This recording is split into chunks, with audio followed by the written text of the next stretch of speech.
This short video is titled The Rise of the Elites, an Epilogue, Some Final Reflections.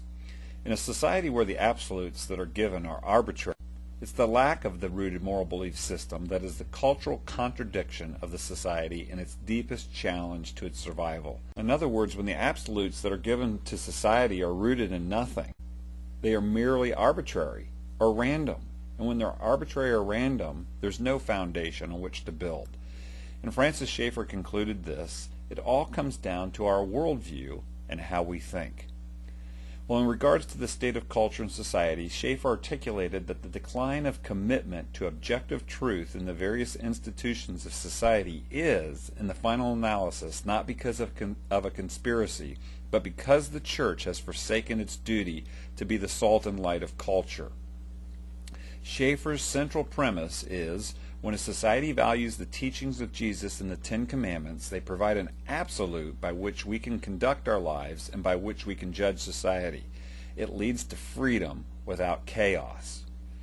The contrary to that is when we base society on humanism, a value system that's rooted in the belief that man is his own measure, that man is autonomous, totally independent, and all values are relative. We have no way to distinguish right from wrong except for synthesis, pragmatism, and utilitarianism. And ultimately, Schaeffer says the value system of humanism will collapse under the pressures of modern society, and man will be crushed under it. That, he says, leaves us with two choices: continue down the path of humanism and its arbitrary absolutes and arbitrary law, where we can be no measure of what is right and wrong, or reaffirm as a society the Christian consensus that provides universal truths to live by and to assess right from wrong. As we've explored this, I've suggested that you can explore and understand your own worldview by getting access to these two resources, How Now Shall We Live by Chuck Colson and The Good Life.